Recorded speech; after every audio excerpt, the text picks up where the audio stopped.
వనపర్తి జిల్లా కొత్తకోట శివారు పెద్ద బ్రిడ్జ్ సమీపాన విషాదకర రోడ్డు ప్రమాదం చోటు చేసుకుంది. జాతీయ రహదారి 44 పై ఆగి ఉన్న కారును లారీ ఢీకొని అదే కారుపై బోల్తా పడిన ఘటన చోటు చేసుకుంది. పోలీసులు తెలిపిన వివరాల ప్రకారం జాతీయ రహదారి 44 పై ఆగి ఉన్న కారును లారీ ఢీకొని అదే కారుపై బోల్తా పడినట్లు తెలిపారు. గద్వాల్లో జరిగిన పెళ్లి వేడుకలకు ముగించుకొని అడ్డకులకు విచ్చేస్తుండగా ఘటన జరిగినట్లు తెలిపారు. ప్రమాద సమయంలో కారులో 4 పంచాయతీ కార్యదర్శులు ఉన్నట్లు తెలిపారు. 4లో 3 సురక్షితంగా బయటపడగా కారులోని మరొకరు చిక్కుకున్నారు. స్థానికులతో కలిసి రక్షణ చర్యలు చేపట్టిన పోలీసులు ఆ ఒక్కరిని కష్టతరంగా బయటకు తీశారు. పరిస్థితి విషమంగా ఉండడంతో మహబూబ్ నగర్ ఆసుపత్రికి తరలించారు. స్తంభించిన ట్రాఫిక్ ను పోలీసులు హైవే సిబ్బంది నియంత్రించారు.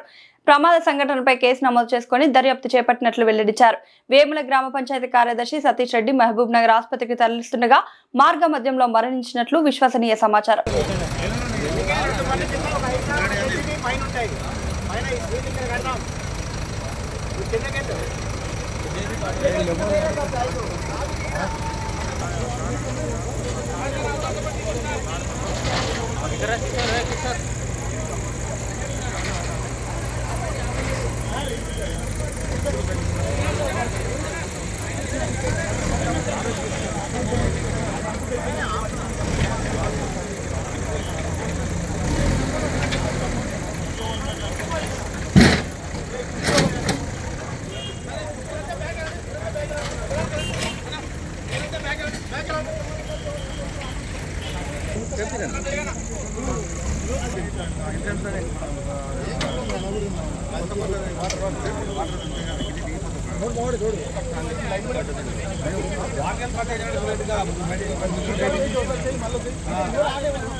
Seat belt station